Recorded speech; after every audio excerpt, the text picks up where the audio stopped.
আসসালামু আলাইকুম প্রিয় বন্ধুগণ, আপনারা নিশ্চয়ই জানেন যে সম্প্রতি মধ্যপ্রাচ্যে ইরান ও ইসরায়েলের মধ্যে এক ভয়াবহ যুদ্ধ চলছে। সম্প্রতি সেই হাসপাতালে ইরানের ক্ষেপণাস্ত্র হামলায় ব্যাপক ক্ষয়ক্ষতি হয়েছে। সেরোকা মেডিকেল সেন্টার ইসরায়েলের দক্ষিণাঞ্চলের একটি প্রধান হাসপাতাল। সেই বিয়ার সেবার সেরোকা মেডিকেল সেন্টারের একজন মুখপাত্র বলেছেন, হাসপাতালের ব্যাপক ক্ষয়ক্ষতি হয়েছে এবং হামলায় মানুষজন আহত হয়েছে। সেখানে চিকিৎসা সেবা এখন ব্যাহত। আর ইরানের দাবি, ওই হাসপাতাল সংলগ্ন ইসরায়েলি সামরিক ও গোয়েন্দা সদর দপ্তর লক্ষ্য করে ছিল তাদের হামলা। এবং ইসরায়েলি আইডিএফ জানায়, শরেকা হাসপাতালকে সামরিক স্থাপনা হিসাবে ব্যবহার করা হয়েছিল। এটি ইরানি মিডিয়ার মিথ্যা দাবি এবং হাসপাতালের নিচে গোয়েন্দা ঘাঁটির দাবিও মিথ্যা। আইডিএফ আরও জানায়, হাসপাতালগুলিতে আক্রমণ করা একটি অপরাধ, কারণ এটিকে ন্যায্যতা দেয় না। 1000 আসন বিশিষ্ট এই হাসপাতালটি দক্ষিণ ইসরায়েলের 10 লক্ষ লোককে চিকিৎসা সেবা দেয়। এ থেকে ইরান জানায়, ইরানের আরাক ভার্জল চুল্লিতে আক্রমণ করার সময় ওই হামলা চালানো হয়েছিল। ইতিমধ্যেই চুল্লিটি খালি করা হয়েছে এবং চুল্লির আশপাশ এলাকার জনসাধারণের কোনো ক্ষয়ক্ষতি হয়নি, যা ইরানের রাষ্ট্রীয় গণমাধ্যম সূত্রে জানা গেছে। বৃহস্পতিবার সকালে ইসরায়েল ওই স্থাপনায় আক্রমণ করার জন্য ইরানি জনসাধারণকে সতর্ক করেছিল এবং সরে যাওয়ার জন্য আহ্বান জানিয়েছিল।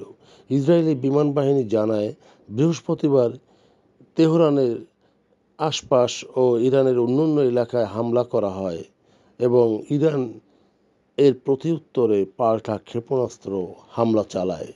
ইরানের সর্বোচ্চ নেতার আত্মসমর্পণের জন্য মার্কিন আহ্বান প্রত্যাখ্যান করার একদিন পরই এবং আমেরিকানদের যে কোনো সামরিক সংশ্লিষ্টতা তাদের জন্য অপূরণীয় ক্ষতি বয়ে আনবে বলে ইরান সতর্ক করেছে।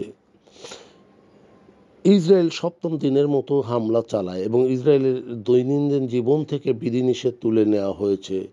এতে করে বোঝা যায় যে ইসরায়েলে ইরানের ক্ষেপণাস্ত্র হামলা ক্রমশ হ্রাস পাচ্ছে।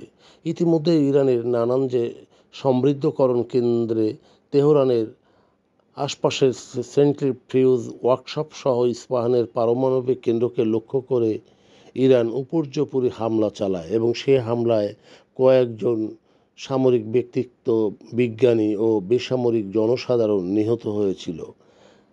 মার্কিন যুক্তরাষ্ট্রে অবস্থিত ইরানি মানবাধিকার গোষ্ঠী জানায় যে ইরানের 263 জন সহ কমপক্ষে সর্বশেষ 639 জন নিহত হয়েছে এবং 1300 লোক আহত হয়েছে।